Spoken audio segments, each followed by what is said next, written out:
membuat konten di TikTok itu melalui 3 tahap produksi, yaitu praproduksi, produksi, dan pasca produksi.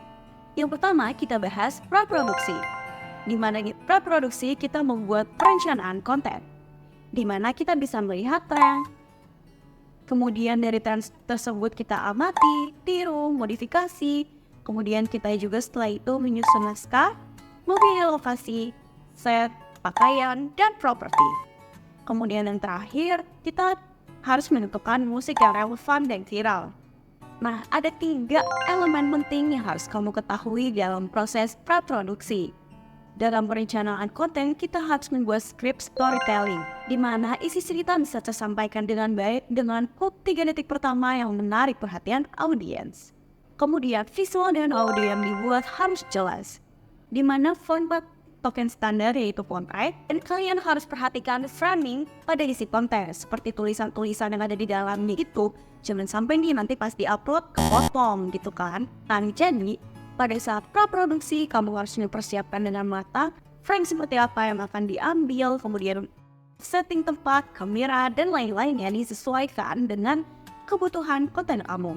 Yang ketiga ada ciri khas. Nah, pada saat praproduksi perencanaan konten, kamu juga harus menentukan ciri khas apa sih yang kamu punya di akun TikTok kamu. Contohnya seperti cara penyampaian kamu yang berbeda dengan orang lain, gambarnya, audionya kah, atau hafalan audiensnya kah, yang bisa membedakan konten-konten kamu dengan konten-konten orang lain. Nah, pada saat perencanaan konten, kita harus tentukan tujuan. Tujuan konten ini tuh dibuat untuk apa sih? Kemudian kita tentukan kualitasnya, berapa banyak konten yang akan diupload dalam 1 minggu.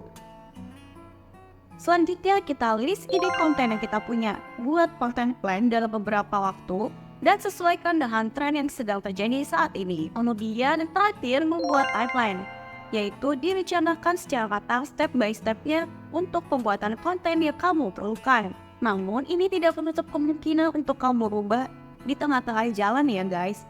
Jadi kamu bisa merubah sesuai dengan tren yang sedang terjadi dengan kebutuhan lainnya. Oh iya, untuk menentukan tren, kita bisa melihat tren di TikTok melalui TikTok Creative Center. Ini adalah beberapa contoh skrip konten TikTok.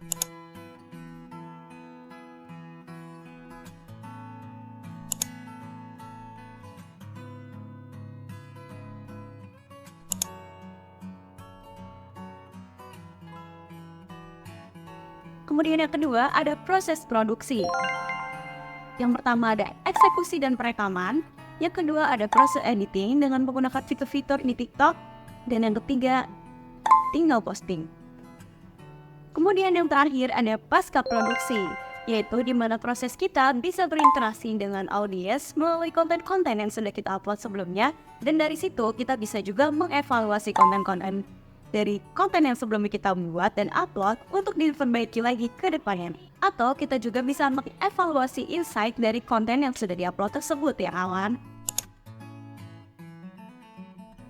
Nah itu dia guys pembahasan seputar media sosial TikTok dengan cara optimasinya untuk pemasaran di dunia retail. Terima kasih sudah menonton video ini, sampai jumpa ya di video berikutnya, dadah!